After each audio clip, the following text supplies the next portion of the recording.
listeners. It's been a while since we've had any conversation of any sort. Anyway, first let me be clear on what your position is. Director of Corporate Affairs. Yes, please. Fantastic. Because some people prefer to use manager. That's why I'm asking. Oh, director. Director of Corporate Affairs of the Driver and Vehicle Licensing Authority. Thank you very much for joining us on the line. Thank you, sir. First, let me start with the DV, please. Exactly what are they? All right. Thank you very much. Good morning again to our listeners. The DV plates.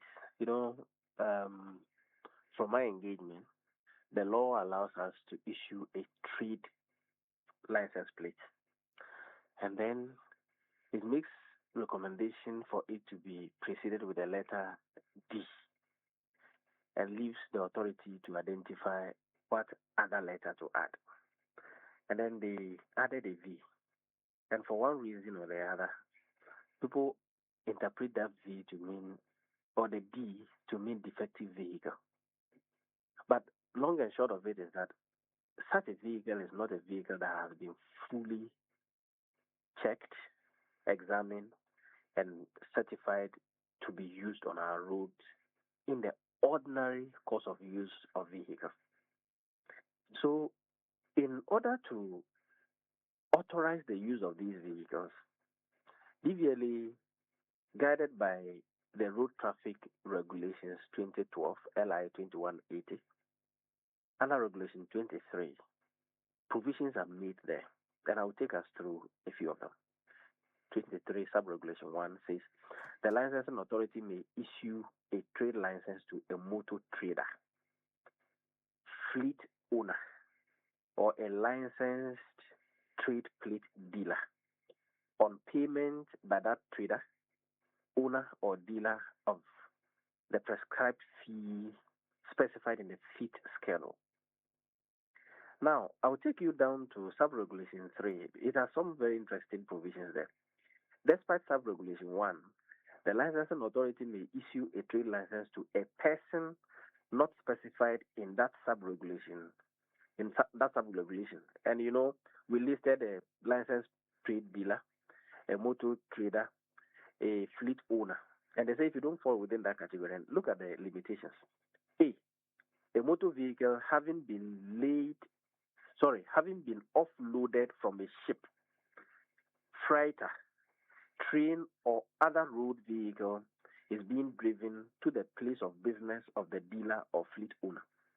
B, a motor vehicle is being tested after having been received, assembled, or repaired at the place of business of the dealer or fleet owner. C, a motor vehicle is being tried by or on behalf of an intended purchaser or the owner in the case of a motor vehicle under repairs. On and on and on. At no point has this DV plate been designated to individuals for use on our roads as the ordinary course of use of vehicle. So in order for DVLA to, for any vehicle that is put on our roads, the vehicle must have an identification mark on it. And in our part of the world, we decided that an identification mark should be in the form of a license plate. Reason for which, when a vehicle arrives at the port of entry, we give it what we call drive from port sticker. It used to be a plate. Because the vehicle must move on the road. So you get a sticker, and it's valid for 14 days. If you are a car dealer, we believe that you will not be able to dispose your vehicle or get a vehicle registered within that 14 days because you may not have brought the vehicle into Ghana for your personal use. If you're a vehicle manufacturer, you are not expected that vehicles you manufacture, you register them in your name for use. So the law says that after the 14 days of the DP for a person who has brought in a vehicle through the port, and you are a dealer, you keep the vehicles in your possession. But for anyone who comes around and wants to buy, because the person also needs the identification of the vehicle before the person can drive it on our roads, that person would have title to be given a DV plate for that purpose, for test driving. If the vehicle will have to be moved around for fixing of a defect on it, the DV is supposed to be embossed on it for that use. A vehicle manufacturer equally has access to the DV for the same purposes.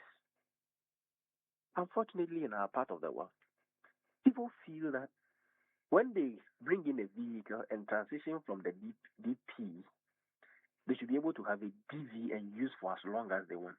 Which part of the law allows it? The law I've read, at least the portions I've read. Regulation 2180 and the Regulation 23 I read of it is quite a long list. At nowhere does it give an individual the right to have a DV to be driving, for which reason somebody brings in a car, the vehicle does not qualify for the purpose for which a DV is issued, for fixing, for test driving, and the person thinks that he must transition and have a DV.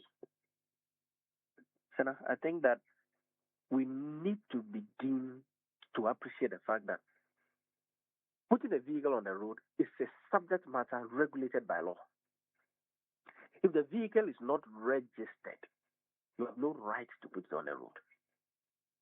That understanding must be had.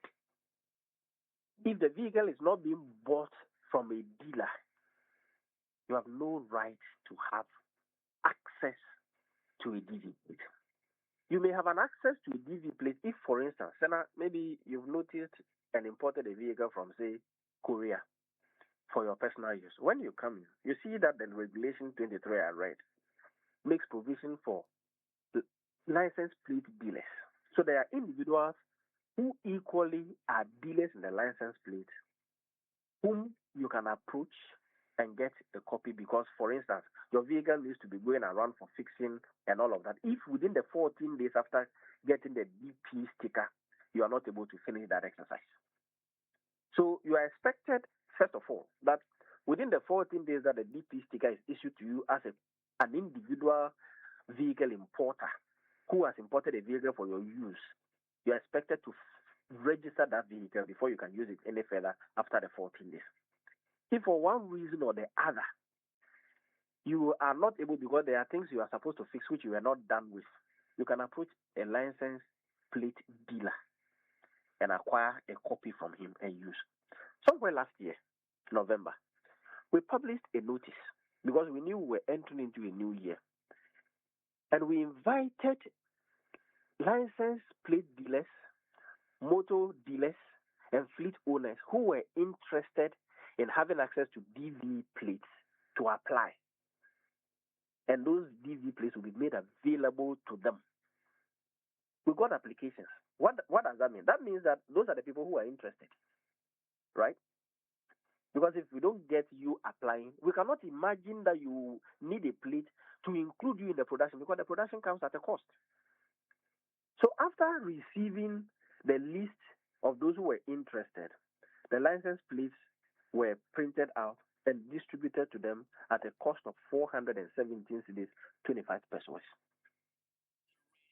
Ordinarily, for a person who is a dealer, apart from the dealer, but for someone who is a motor, a manufacturer or a garage owner, such a person is expected that because someone wants to buy a car, he wants to drive it around for fixing, he is to emboss the plate.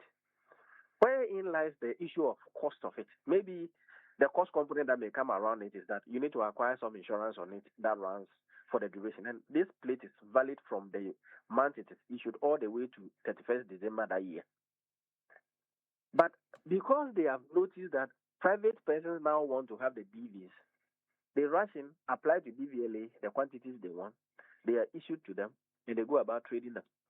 But the ordinary cost of trade, as I said, should have been done by a licensed plate dealer who has equally applied to DVLA and gotten allocations. And then based on that, with the knowledge of the cost at which we have issued it out, if you need one and because you need insurance, you can make your arrangement to acquire an insurance on it. That is basically what it is, my brother. I see. So it is clear who qualifies to have a DV plate. In the case of individuals who you said are exception to, I think you read a portion of the law which allows you to issue to individuals. Who issues it? Is it you or the license plate dealers? So the point is that if you bring in as an individual, there are license plate dealers who don't fall within the category of vehicle manufacturers and fleet dealers or garage owners. You know, just like DVLA services will enter into private partnership and have private persons delivering services. It's the same way the law envisages that there will be individuals who should be licensed to trade in license plates, DV plates. And such persons, for individuals who fall within the category I mentioned, who may have brought in a vehicle, got a DP for 14 days and have not been able to finish because they are fixing one or two and maybe cost and it will take a while, that person can approach any of them and acquire a DV plate for them. So that is a restriction. So you are seeing that restricting the issuance of DV this year to the people stipulated in law. We want the public to appreciate the fact that you are not entitled to have a DV if your vehicle does not fall under this category. You are required to register the vehicle because every vehicle that is on our road should be identified to an owner. And look, when you read this regulation 23 I read, you see the limitations. You are not entitled to even pick a passenger in a vehicle that has a DV. But what do we see? People use it and the car is full. Look, it is only allowed for test driving for someone with an additional person seated and ensuring that you are doing the right thing. 2, yet somebody will have, say, a vehicle that has an 8-seat.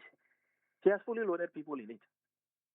Why will you want to have yourself restricted in the use of a DV when you can register this vehicle and have full use of it? Now, one thing from the course we are hearing people mentioning, Sena, you can even register a vehicle lesser than that amount. And the registration of a vehicle, you walk to any DVLA office, you can do it personally, and you are done. So, to be frank with you, we need to get to that point where people must appreciate that we are an institution guided by law, and the law is what we are operating with. I see. Well, just one last question. How long can they hold a DV plate? A DV plate, as issued, like I said, we brought in DV plates. I think they were issued on Friday. Okay. They are valid all the way to 31st December. 31st December. Yes. 1 year. You see, what we have noticed is this. A lot of people, because of that window, the person acquires the DV somewhere in January, he emboss it on his vehicle. He'll be driving it until 31st December. By the turn of the year, they come and acquire 2027 DV. Use it till the end of the year. Then, when the year ends, they acquire another one. They will be on a DV and keep using the vehicle until they want to sell it. And they will sell it to a buyer, an unknown buyer or an unsuspecting member of the public who thinks that the vehicle just came into the country that year. How fair are we to ourselves? You know, it's the reason for which this new license plate regime, you won't even see the year in which the vehicle is registered. I'm sure when we get there, these pressures will go down. But we have started taking the right steps to ensure that our DV plates are not released to people for the ordinary use of vehicles when the law requires you to register the vehicle before you can put it to its ordinary use. Well, let me conclude by asking a question. This Kwabena Attuh, who is in the UK, says, why is it in Ghana an unregistered vehicle owned by a musician, boxer, and footballers are allowed to drive on the roads? In the UK, it is a serious crime. It seems we just don't know how to apply the law that So you see, it's a clear case of application of law. You see, the law allows DVLA to make endorsements, identify vehicles on our roads. But when the police sees a vehicle that does not have a license plate, the police is expected to deal with the person. It's not DVLA that will deal with that person. If DVLA law enforcement officers go around and they see you pass without a plate, they can ask you questions. But you know that it's actually a criminal offense to drive a vehicle without a license plate on it. And that falls under MTTD. So if you see a car that does not have a plate, then you mean that the police is not acting on what they should be doing specifically. Thank you. Thank you very much for speaking to us. Thank you, too. Yeah. Stephen Kwabena Attuh, Director of Corporate Affairs of the Driver and Vehicle Licensing Authority, join us on the line. I promised to read you that story to conclude today's show. Unfortunately, my time is up. because I really would love to read that story. But I'll share it with you tomorrow. The story that SM was telling you about in the morning of the coup attempts. We were telling you earlier on that apparently there are people within the minority who are now going after Afenyomakin's position. His candidate has lost, and they think that his continuously as a minority leader is untenable, and his actions don't inure to the benefit of the minority leader. In fact, I heard this started way before the primaries, that they've been attempt to get him out as minority leader. And so we'll be reading to you, and also the suggestion that Dr. Baumia is still going up. Let me say happy birthday to Fred Kwesi Baini. Fred Baini. Happy birthday to you. Also to Professor Martin Oting Abebio. Professor Martin Oting Abebio. Once again, our condolences to Eram Dolafiao. And of course, our condolences to Dr. Samson Obed Apia, who's lost his mother, will be buried in March. So condolences to you too, and also condolences to Beatrice and Esquire. We'll see you tomorrow with another edition of a Gold Morning Conversation. Don't forget, show produced by Eric and Patrick Aswadwedu, and of course, my co-host, SM and Nancy. I am Sena, and Facebook Live is by Alaska B, Mr. Braco. Coming up next, DJ Kofi.